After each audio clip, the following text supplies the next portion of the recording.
Hindi na raw kontento ang mga Pilipino sa patuloy na pag-iwas ni Vice President Sara Duterte na sagutin naman ang mga paratang sa impeachment complaint laban sa kanya. Ayon sa isang kongresista, sinasalamin ng lumabas na pinakabagong survey ang kaugnay sa impeachment na nais nang makita ng publiko ang mga ebidensya. May report si Brigada Haji Caaminio. Ibrigada mo! Brigada Live Report. Malinaw na hindi kontento ang taong bayan sa paninindigan ni Vice President Sara Duterte na huwag sagutin ang mga aligasyon sa naging pagdinig ng Kamara. Ito ang iginiit ni Akbayan Party List Representative Shell Diokno kasunod ng lumabas na survey ng social weather stations kung saan 66% ng respondents ang sang-ayon na dapat sagutin ni Duterte ang mga paratang sa impeachment complaint. 55% naman ng mga taga Mindanao ang pabor na kailangan sumagot si VP Sara. Sa pulong balitaan, sinabi ni Diokno na matagal nang naghihintay ang taong bayan na makita ang ebidensya ng prosekusyon sa impeachment case. Yun mismo ang utos ng ating saligang batas.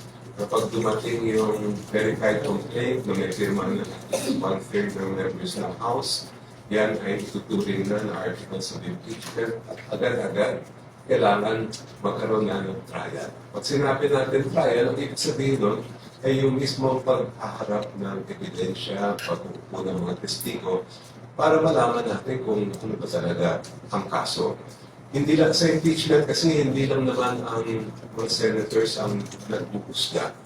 Pati lahat tayo mga Pilipino ay judge din. Habang tumatagal anya ang pagsisimula ng impeachment trial ay lalong tumataas ang kabatiran ng publiko.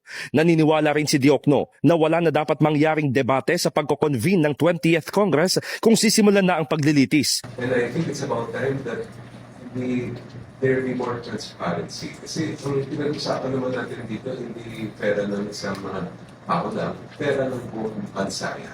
Kailangan magkaroon ng pananagutan, kailangan malaman ng tao kung paano at saan ginamit yung pera na nanggaling sa atin.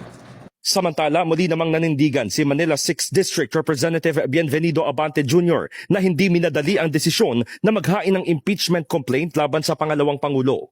Kaugnay ito sa pagpapasagot ng Korte Suprema sa dalawang kapulungan ng Kongreso ukol sa mga impormasyon na may kinalaman sa unang tatlong reklamo kung saan ipinepetisyon ng kampo ni Duterte ang paglabag sa one-year bar rule sa impeachment. We have full confidence that the impeachment process undertaken by the House was legal, fair, and fully consistent with the Constitution.